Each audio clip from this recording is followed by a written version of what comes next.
Hey, Fight fans, welcome back to Carl Cruz MMA. Today, we got a returning guest to the platform. This time, this individual is a UFC fighter making his UFC debut. First card back on Paramount, big pay-per-view UFC 324. He's taking on Adam Fugitt. He is Mr.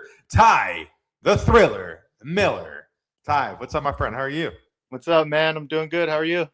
Absolutely great. You know, last time you were on here, we're getting ready for your Contender series. You went out there week one, had probably one of the best performances of that night. Amazing fight with you and Jimmy Drago. I mean, absolutely action-packed. Looking back at it, man, what did you make of that whole experience now? Yeah, it was awesome, man. I mean, just the whole UFC staff was great. The arena was really cool. I'd seen it so many times on TV, and then actually being there, I was like, man, this is a dope setup, and yeah, man, it was super fun. It was a fun fight. That was a big fight for me, but oddly enough, I felt, I kind of felt the most comfortable for whatever reason. I felt ready to go, and yeah, it was a really good night. It was a fun night. And I got the win against a good opponent. Obviously he kicked me in the leg quite a bit. But yeah, other than that, everything went pretty smooth. You know, that one was an absolute war. I mean, from the fans' perspective, such a treat to watch. Going into it, did you figure it was going to be a Rock'em Sock'em Robot style bout? Yeah, I thought I was either gonna knock him out or, kind of uh beat him up for 3 rounds. And I beat him up for 3 rounds, but he got some shots in there too that, were not a part of the plan. But yeah, he was super tough, durable, and he kicked hard, man. And definitely makes me want to check and remove more leg kicks. You know, after that one, obviously, after you got done fighting, after everyone was done, you, the four other winners, Dana White talking to you, telling you got the contract, man. What was going through your head, man, when he was praising you for having one of the most entertaining fights that night? Yeah, it was awesome. I appreciated his words, and I appreciated some of the criticism too. But it was super nice meeting him, and I'm glad I left an impression on him. And I'm looking to make another one. Absolutely. You know, it's such a unique environment on the Contender Series. I mean, you're going in there, very few people. You don't even have walkouts. You open the door and you go fight. They don't even say your name. Did you kind of like that intimate setting? Yeah, it's cool because you don't really get time to think about much. You just go like, as soon as you step in, boom, it's on. And that's cool. But having your name announced, especially now, with Bruce Buffer doing it, that's going to be super cool. But yeah, I kind of liked it though. You just get straight to it. Absolutely. You know, you mentioned Bruce Buffer now, big pay-per-view here. Where were you at, man, when you got the phone call that you're going to be now fighting on the first pay-per-view back from the break? I think I just got out the gym, and my manager called me, and I told him yes right away. I was like, I don't even need to look at it, who the opponent is. Just yes, let's do it. And it's on such a big card too. There's tons of superstars on there. There's Gaethje, there's Pimlet, there's O'Malley, Song Yadong, Amanda Nunez, Kayla Harrison. Tons of big superstars on that card, and it's a good opportunity for me to really get my name out there and impress people. You know, something that a lot of people are talking about right now, obviously the new deal with Paramount. No more pay-per-view. You have the Paramount. You can watch all these fights. A lot of people are saying a lot more eyeballs are going to be on this now. A lot more people are going to be a lot more accessible for people to watch it. What do you think of the whole deal? Do you think this is going to revolutionize the sport even more? Oh yeah, for sure. I mean, just all you need is a subscription now. You don't have to pay a $80 pay-per-view event. So I definitely think it's going to be a lot more easier for fans to watch the sport, and yeah, definitely bring more eyes to it. Absolutely. You know, one thing I think is really interesting with you, before you made it on the Contender Series, I believe you were offered a short notice fight in the UFC. The opponent turned it down. For you, has this always been destiny? Did you know one way or another this was going to happen at some point? Yeah, I was fighting uh you know pretty tough opponents, and I was winning, and I was winning clearly too. I don't have a lot of finishes on my record, but the wins that I do have, are clear victories, and I don't want to go as far as saying like dominant, but it was pretty obvious that I won my fights. And so, yeah, what was the question again? Sorry, I got a little lost there. I said, with having that short notice opportunity, it not working out, then being on the Contender Series, did you know at some point this was the future? Did you always believe that, you were going to get here? Oh yeah, yeah, yeah. I definitely did. I fought tough opponents. I kept winning. The only thing that was kind of like slowing me down a little bit was just the injuries, but I still stayed, mentally in it and did everything I needed to do. And I was like, you know what, the way I'm winning, I definitely think I can impress the UFC and get in there. So yeah, I thought it was just a matter of time before I was able to step into the UFC. You mentioned you don't have a lot of finishes on your record, but there's no such thing as a boring Ty Miller fight, man. You're always going out there, you're looking for the finish. You land all these crazy shots. You use your size advantage. You're very know how to use your body. You know how to use your attributes really well. How much pride do you take in your style?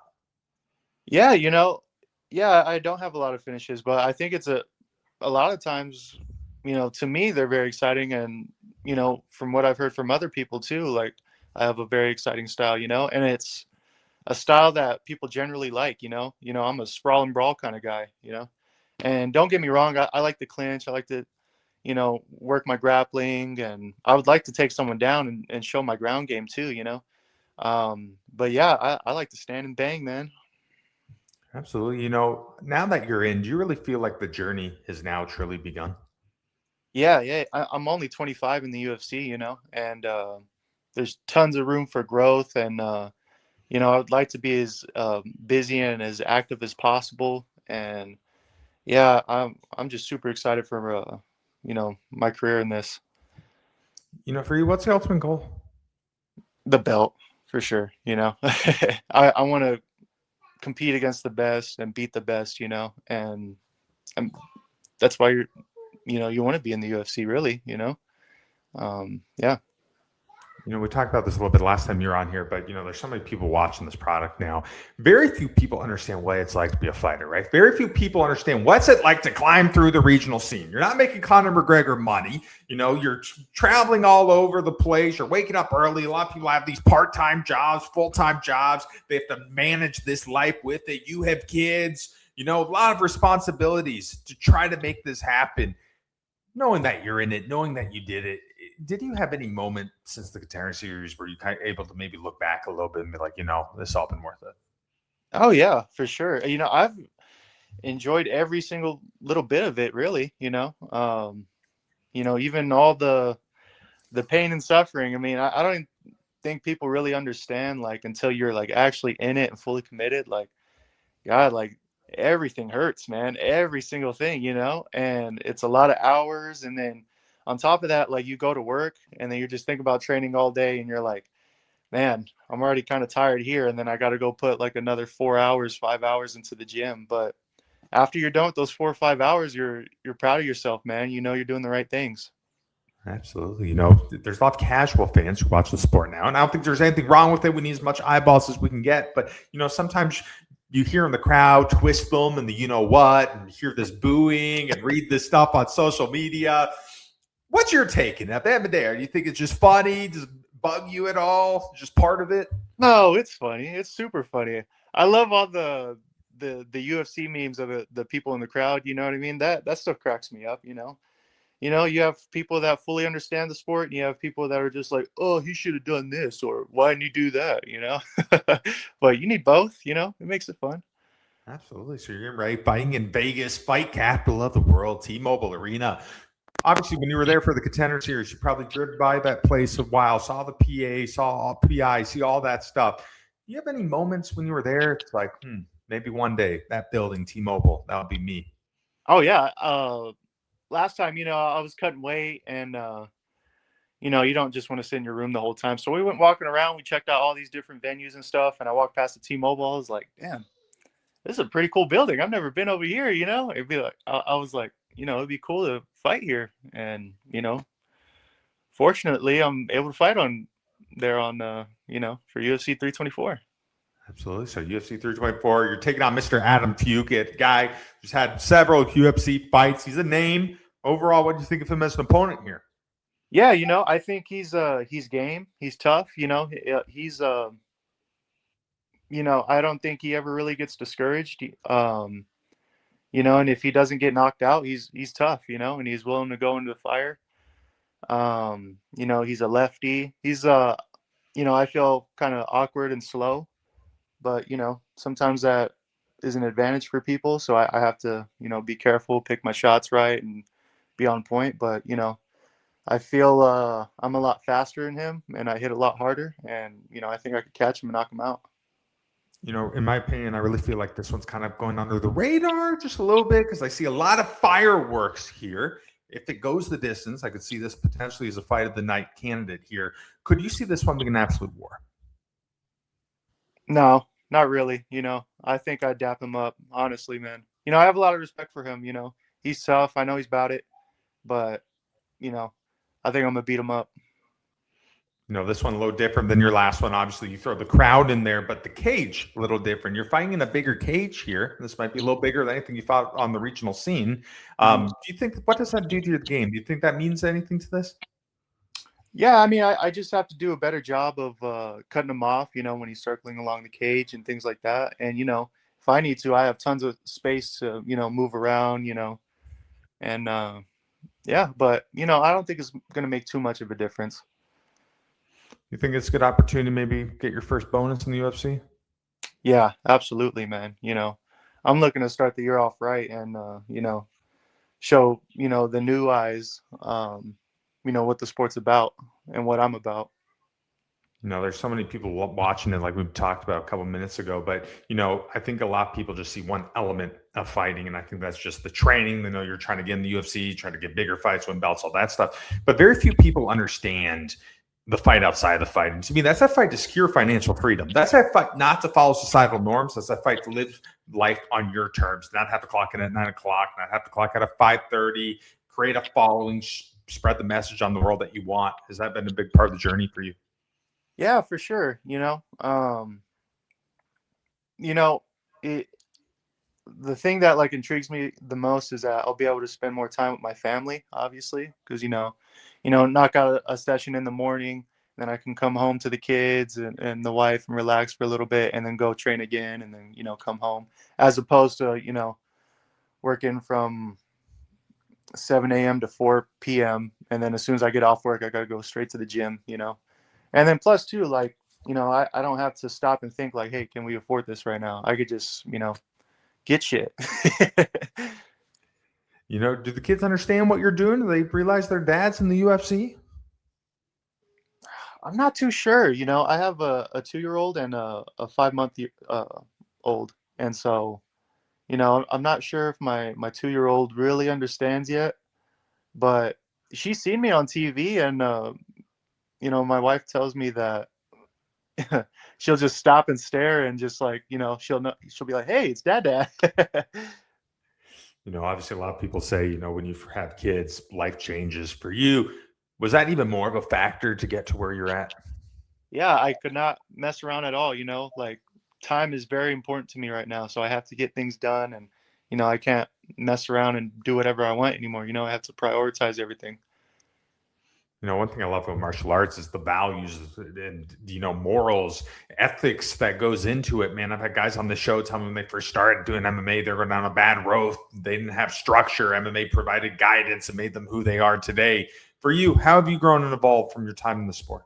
Yeah, it's given me, a goal, structure, and discipline, and I just feel like in life, like I'm a lot more sharper about things, but yeah, overall, I think it's just made me more disciplined, and yeah, that's the main thing.